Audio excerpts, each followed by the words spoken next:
Welcome to morning మన్నా. నేటి వాక్య దర్శనం కొరకు కీర్తన గ్రంథం 17వ సంకీర్తన 5వ చరణం. నీ మార్గముల యందు నా నడకలను స్థిరపరచుకొని ఉన్నాను, నా కాలు జారలేదు.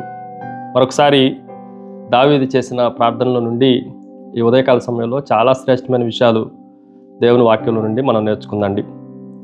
జీవితంలో అనేక ప్రయాణాలు మనం చేయాల్సి ఉంటుంది, కానీ ఒకటి మాత్రమే నిత్య జీవానికి తీసుకెళ్ళటానికి దారితీస్తుంది.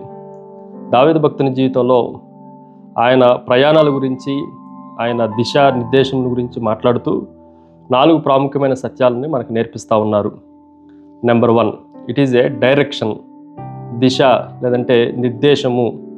మనము మన సొంత మార్గాల్లో ప్రయాణం చేయటం కన్నా కూడా దేవుని మార్గాల్లో మనం ప్రయాణం చేయటం, దేవుని మార్గాల తట్టు మనం నడవటం, అది మన జీవితాలకి చాలా శ్రేష్టమైనది, అది ఆశీర్వాదకరంగా ఉంటుంది. అబ్రహామును దేవుడు పిలిచినప్పుడు సొంత తెలివితో, సొంత జ్ఞానంతో, సొంత ఆలోచనతో నడవలేదు. కేవలం దేవుని మీద ఆధారపడి దేవుడు చూపించిన మార్గంలో నడిచినట్లుగా దేవుని వాక్యంలో మనం గ్రహించవచ్చు. పర్వతాలను అధిరోహించే వారిని జాగ్రత్తగా ఆలోచన చేస్తే వారు ఖచ్చితంగా దారి తప్పిపోయే అవకాశాలు ఉంటాయి. కానీ వారి సొంత జ్ఞానం మీద ఆధారపడితే చాలా ప్రయాసంతో వారు చేరుకోవలసిన గమ్యస్థానానికి చాలా సమయం తీసుకుంటుంది. కానీ వారి GPS వాడటం ద్వారా కానీ, గైడ్ని పెట్టుకోవటం ద్వారా కానీ ఆ గమ్యాన్ని చాలా సులువుగా చేరుకోవటానికి అవకాశం ఉంటుంది.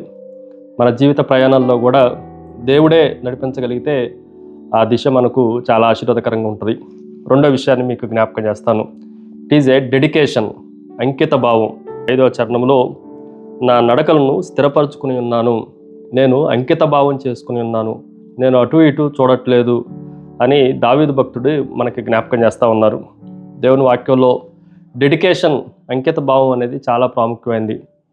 దానియేలుకి చాలా శ్రేష్టమైన ఆహార పదార్థాలు పెట్టినప్పటికీ ఆయన తన జీవితాన్ని అపవిత్రం చేసుకోకుండా అంకిత భావంతో ఆ బబులోను చెరలో ఆయన జీవితాన్ని గడిపినట్లుగా మనం ఆలోచన చేయొచ్చు. ఎన్నో శోధనలు ఉన్నప్పటికీ అంకిత భావంతో యోసేపు పోతిఫర్ ఇంట్లో ఉండటం మనం నేర్చుకోవచ్చు. దావీదుని కూడా మనం ఆలోచన చేస్తే ఆయన అడుగులు అనేక చోట్ల, అనేక పర్యాయాలు అటు ఇటు వెళ్ళిపోవటానికి శోధించినప్పటికీ దేవుని మార్గాల్లో ఉండటానికే తన జీవితాన్ని స్థిరపరచుకున్నాడు. మూడో విషయాన్ని మీకు జ్ఞాపకం చేస్తాను. ఇట్ ఈజ్ ఏ డిసిప్లిన్, క్రమశిక్షణ. క్రమశిక్షణ చాలా అవసరం. చాలా సందర్భాల్లో క్రమశిక్షణ రాహిత్యం అనేది మన దిశని పాడు చేస్తూ ఉంటుంది. ఉదాహరణకి దావీదు భక్తుడు పలికినట్లుగా నాకు కాలు జారలేదు, నేను అటు ఇటు నా మార్గాల్లో నేను దేవుని మార్గాల నుండి తప్పిపోలేదు. కొన్నిసార్లు పాపము, అవిధేయత, నానా రకాలైన లోకపు ఆశలు మన గమ్యం చేరకుండా మనల్ని డిస్ట్రాక్షన్ చేస్తూ ఉంటుంది. 4వ విషయాన్ని మీకు జ్ఞాపకం చేస్తాను. ఇట్ ఈజ్ ఏ డిపెండెన్సీ, ఆధారపడటం. దేవుని మార్గాల మీద మన జీవితాలని పెట్టుకొని దేవుని మీదే ఆధారపడితే దేవుడు మనల్ని ఖచ్చితంగా గమ్యస్థానానికి చేర్చగలడు. మన సొంత శక్తి మీద, జ్ఞానం మీద ఆధారపడితే గమ్యం చేరుకొనటానికి ఇశ్రాయేలు ప్రజల్లాగా 40 సంవత్సరాల అరణ్యములో తిరగవలసిన పరిస్థితులు మనకు ఎదురవుతాయి. ప్రార్థన.